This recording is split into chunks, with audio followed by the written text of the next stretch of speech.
Hello everyone, ইতিমধ্যে আজকে অনুষ্ঠিত হয়ে গেল WBSSC গ্রুপ সি এক্সাম। দেখো, গ্রুপ সির কোয়েশ্চেন কেমন হয়েছে না হয়েছে সেগুলো বিতর্কে পড়ে যাব। তবে যতদূর সবার কাছে শুনলাম এবং সবার সাথে কথা বলে মনে হলো যে কোয়েশ্চেন যথেষ্ট ইজি হয়েছে। মডারেটের পর্যায়ে রাখা যায় না, ইজির পর্যায়ে কোয়েশ্চেনটাকে রাখা যায়। কাট অফ কত হবে সেগুলো পরে আসছি, নেক্সট ভিডিওতে আলোচনা করব। কিন্তু এই ভিডিওতে যেটা আমার বক্তব্য সেটা হচ্ছে রিজনিং নিয়ে। যেহেতু আমি রিজনিংয়ের টিচার, আমি রিজনিং নিয়ে কয়েকটা কথা বলবো।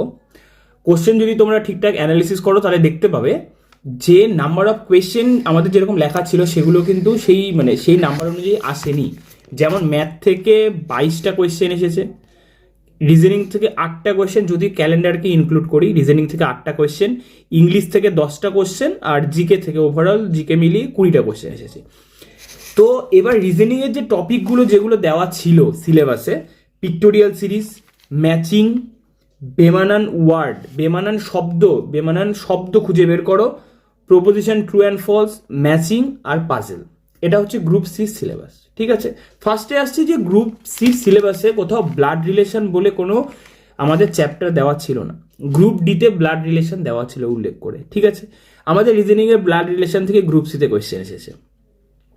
তাহলে সিলেবাসটা দেওয়ার কি দরকার? সিলেবাসে ব্লাড রিলেশন কোথাও লেখা নেই, লেখা আছে গ্রুপ ডিতে ব্লাড রিলেশন, কোশ্চেন এসেছে গ্রুপ সিতে ব্লাড রিলেশন।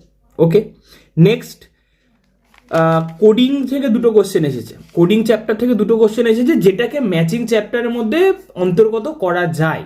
ম্যাচিং বলে তো কোনো রিজনিংয়ের চ্যাপ্টার সেভাবে হয় না, কিন্তু কোডিং চ্যাপ্টারটাকে ম্যাচিংয়ের মধ্যে ইনক্লুড করা যায়। ঠিক আছে, নেক্সট আসছি র্যাঙ্কিং থেকে কোশ্চেন এসেছে। র্যাঙ্কিং চ্যাপ্টারটাকে আমি ঠিক নিজে বুঝতে পারছি না যে আমাদের যে 6টা চ্যাপ্টার গ্রুপ সিতে বলে দিয়েছিল তার মধ্যে কোন চ্যাপ্টারে র্যাঙ্কিংকে ফেলা যায় আর কি। নেক্সট ক্যালেন্ডার থেকে কোশ্চেন এসেছে। যদি আমি ম্যাথে ক্যালেন্ডার ইনক্লুড করি তাহলে তো আলাদা বিষয়, যদি আমি রিজনিংয়ে ক্যালেন্ডার ইনক্লুড করি তাহলে ক্যালেন্ডার, এই যে 6টা চ্যাপ্টারের নাম দেওয়া আছে, কোন চ্যাপ্টারের মধ্যে ক্যালেন্ডার ইনক্লুডেড থাকবে আমাকে একটু বলো তোমরা। নেক্সট অড যেটা এসেছিল, বেমানান শব্দ আমাদেরকে দেওয়া ছিল সিলেবাসে, বেমানান শব্দ খুঁজে বের করতে হবে, কিন্তু এখানে এসেছে কি বেমানান নাম্বার খুঁজে বের করতে বলেছে। একদমই সিলেবাসের সাথে ম্যাচ খাচ্ছে না জিনিসটা। নেক্সট মিসিং নাম্বার একটা ছিল, আর মিসিং নাম্বার থেকে সিরিজ ছিল একটা, মিসিং নাম্বার ইন ম্যাট্রিক্স যেটা ছিল আর মিসিং নাম্বার ইন সিরিজ ছিল। এই দুটো সিলেবাসে কোথাও উল্লেখ করা নেই যে নাম্বার সিরিজ আসবে বা মিসিং নাম্বার ইন ম্যাট্রিক্স আসবে।